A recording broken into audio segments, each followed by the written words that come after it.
এই গার্মেন্টসে প্রতিদিন হাজার হাজার পোশাক তৈরি হয়, কিন্তু কেউ জানে না ভেতরে লুকিয়ে আছে শ্রমিকদের রক্ত আর কান্না। আজ যে মেয়েটা সাধারণ কিউসি হয়ে ঢুকেছে, কাল সেই মেয়ের এক আদেশে কাঁপবে পুরো ফ্যাক্টরি। কারণ সে কোনো সাধারণ কর্মী না, সেই এই কোম্পানির মালিক। আর আজ সেই সত্যটাই বের হবে। ভোরের সূর্য তখনও কুয়াশার চাদর সরাতে পারেনি। পুরান ঢাকায় অবস্থিত বিশাল বহুতর ভবন নীলধারা অ্যাপারেলসের গেটে তখন কর্মীদের লম্বা ভিড়।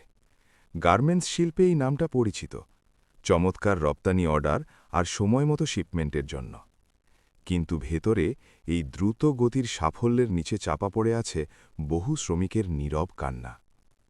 সেই ভিড়ের মধ্যেই স্থির পায়ে হেঁটে চলেছে এক তরুণী, নাম অরুণিমা রায়। পরনে সাধারণ সালোয়ার কামিজ, হাতে একটি পুরনো ডায়েরি। তার চেহারা শান্ত, কিন্তু চোখে মুখে ফুটে উঠেছে গভীর মনোযোগ।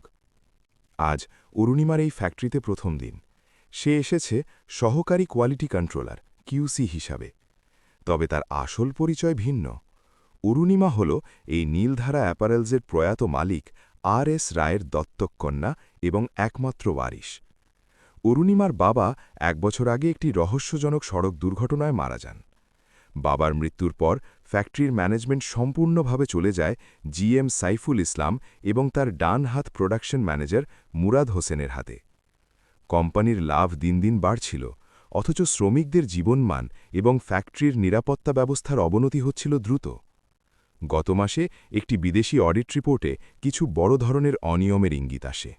অরুণিমা বোর্ড মিটিংয়ে প্রশ্ন তুললেও সাইফুল ইসলাম দক্ষতার সাথে সব অভিযোগ উড়িয়ে দেন।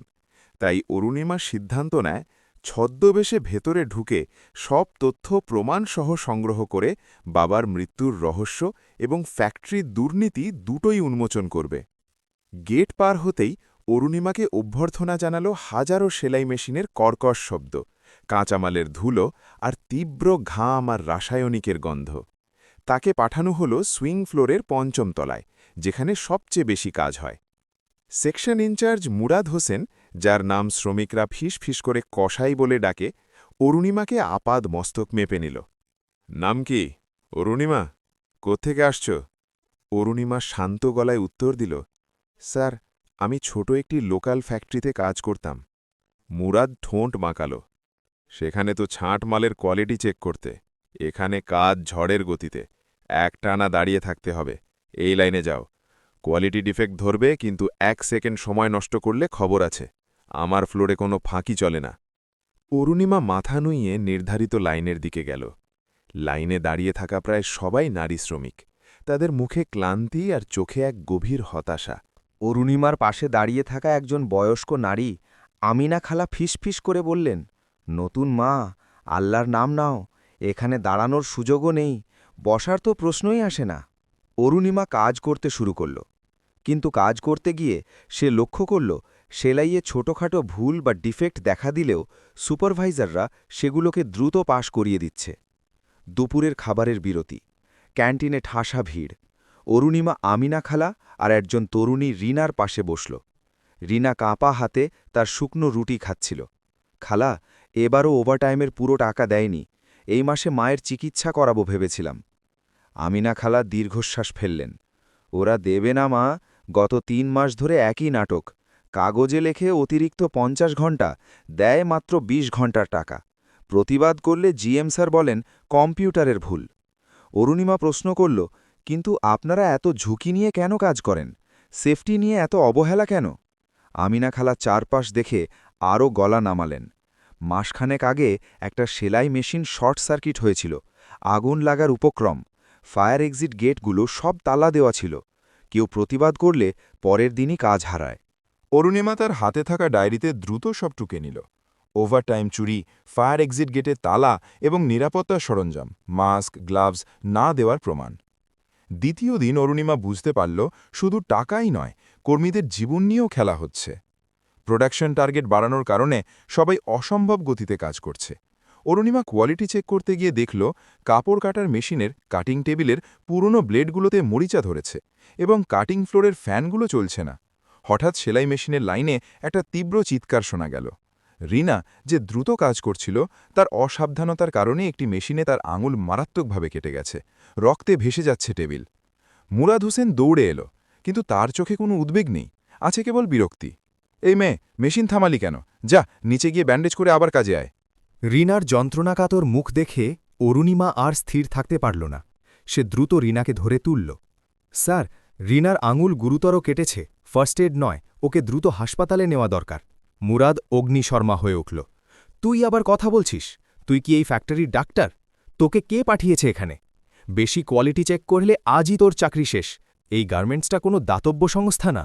অরুণিমা শান্ত কিন্তু স্পষ্ট গলায় বলল, কোম্পানি আইন অনুযায়ী কোনো কর্মী গুরুতর আহত হলে তাকে বিনামূল্যে দ্রুত চিকিৎসা সুবিধা দিতে হবে। আপনারা সেটা দিতে বাধ্য। মুরাদ এগিয়ে এসে তার হাত চেপে ধরল। বেরিয়ে যা, এই মুহূর্তে বেরিয়ে যা। কাল থেকে তোকে এই গেটে দেখতে চাই না। অরুণিমা মাথা নুইয়ে বেরিয়ে এলো, কিন্তু তার চোখে ছিল কঠিন প্রতিশোধের প্রতিজ্ঞা। বেরিয়ে যাওয়ার আগে সে ফ্যাক্টরির কয়েকটি গুরুত্বপূর্ণ সেফটি ভায়োলেশনের ছবি ও ভিডিও তুলে নিল। সেই রাতেই সে তার লিগ্যাল অ্যাডভাইজার, ফ্যাক্টরির বোর্ড সদস্য এবং লেবার মিনিস্ট্রির উচ্চপদস্থ কর্মকর্তাদের সাথে যোগাযোগ করল। সে তাদের জানাল পরের দিন সকালে সে তার আসল পরিচয় নিয়ে ফ্যাক্টরিতে ফিরছে। পরের দিন সকাল 11টা। নীলধারা অ্যাপারেলসের এসি কনফারেন্স রুমে জিএম সাইফুল ইসলাম, মুরাদ হোসেন এবং বোর্ডের সদস্যরা নতুন মালিককে স্বাগত জানানোর জন্য অপেক্ষা করছেন। তারা ভাবছেন আরএস রায়ের মেয়েটি দুর্বল এবং অনভিজ্ঞ হবে। দরজা খুলে ঢুকল অরুণিমা। তবে আজ সে আর সালোয়ার কামিজ পরা সাধারণ কিউসি নয়। পরনে ছিল একটি পাওয়ার স্যুট, চোখে আত্মবিশ্বাস আর হাতে একটি ফাইল। তার সাথে পুলিশ অফিসার এবং আইনজীবীর দল। সবাই উঠে দাঁড়াল। সাইফুল ইসলাম হাসি মুখে এগিয়ে এলেন। ম্যাডাম, ওয়েলকাম, আমরা আপনার জন্য প্রস্তুত ছিলাম। অরুণিমা কোনো উত্তর দিল না। সে প্রধান চেয়ারে বসল এবং তার ব্যাগ থেকে একটি ভাঁজ করা আইডি কার্ড বের করে টেবিলে রাখল। সহকারী QC, swing floor, Arunima. Saiful Islam এবং মুরাদ হোসেন কার্ডটি দেখে একে অপরের দিকে ফ্যালফ্যাল করে তাকালেন। তাদের মুখ মুহূর্তেই ফ্যাকাশে হয়ে গেল। সদৃঢ়। চিনতে পারছেন? আমি সেই কিউসি অরুণিমা, যাকে মুলাদ সাহেব গতকাল চাকরি থেকে বরখাস্ত করেছিলেন। আমি গত 48 ঘণ্টা আপনাদের এই নরকে কাজ করেছি। মুরাদ হোসেন কাঁপতে কাঁপতে বলল, ম্যাম, আমি আপনাকে চিনতে পারিনি, ভুল হয়ে গেছে। ভুল নয়, এটা অপরাধ। অরুণিমা টেবিল চাপড়ে বলল, আমার কাছে প্রমাণ আছে কিভাবে আপনারা শ্রমিকদের ওভারটাইমে টাকা চুরি করেন, কিভাবে আপনারা ফায়ার এক্সিটে তালা লাগিয়েছিলেন যাতে জরুরি অবস্থায় কেউ বের হতে না পারে। আর জিএম সাইফুল সাহেব, আমার বাবার মৃত্যুর কিছুদিন আগে তিনি এই নিরাপত্তা ব্যবস্থার জন্যই আপনাকে কঠোরভাবে সতর্ক করেছিলেন। আপনার বিরুদ্ধে কর্পোরেট ফ্রড এবং শ্রমিক শোষণের মামলা হবে। পুলিশ অফিসারকে ইশারা করা হলো। সাইফুল ইসলাম এবং মুরাদ হোসেনকে গ্রেফতার করা হলো। সাইফুল শেষ চেষ্টা করে বললেন, ম্যাডাম, আমি নির্দোষ, সব ভুল রিপোর্ট। ভুল রিপোর্ট? ব্যঙ্গাত্মক হাসি হাসল অরুণিমা। রিনার কাটা আঙুল আর আমিনা খালার চোখের জল কোনো ভুল রিপোর্ট নয় সাইফুল সাহেব, নিয়ে যান এদের। বিকেলে সব শ্রমিককে অ্যাসেম্বলি গ্রাউন্ডে জড়ো করা হল। শ্রমিকরা তখনও বিস্ময় হতবাক। অরুণিমা মঞ্চে দাঁড়াল। তার চোখে শ্রমিকদের প্রতি গভীর সম্মান। আমি অরুণিমা রায়। আমি আপনাদের মালিক নই, আমি আপনাদের পরিবারের একজন। অরুণিমা ঘোষণা করল, ন্যায্য বেতন, গত 6 মাসের চুরি যাওয়া ওভারটাইমের বকেয়া টাকা দ্বিগুণ করে ফেরত দেওয়া হবে। জিরো টলারেন্স নীতি। ফ্যাক্টরিতে আজ থেকে সর্বোচ্চ নিরাপত্তা নিশ্চিত করা হবে। প্রতি সপ্তাহে সেফটি ড্রিল হবে। শ্রমিক কল্যাণ বোর্ড। শ্রমিকদের মধ্য থেকে নির্বাচিত প্রতিনিধি নিয়ে একটি স্বাধীন বোর্ড গঠন করা হবে, যা সরাসরি মালিকের কাছে রিপোর্ট করবে। আমিনা খালা ভিড় ঠেলে সামনে এসে কেঁদে ফেললেন। মা, তুই তো শুধু ফ্যাক্টরিকে বাঁচালি না, তুই আমাদের বাঁচালি। অরুণিমা মঞ্চ থেকে নেমে রিনাকে জড়িয়ে ধরল। সে বুঝল তার বাবা কেবল টাকার জন্য ব্যবসা করেননি, তিনি মানুষের স্বপ্নকে সেলাই করেছিলেন। সেদিন থেকেই নীলধারা অ্যাপারেলস শুধু একটি গার্মেন্টস ফ্যাক্টরি নয়, এটি শ্রমিকদের অধিকার ও নিরাপত্তার প্রতীক হয়ে উঠল।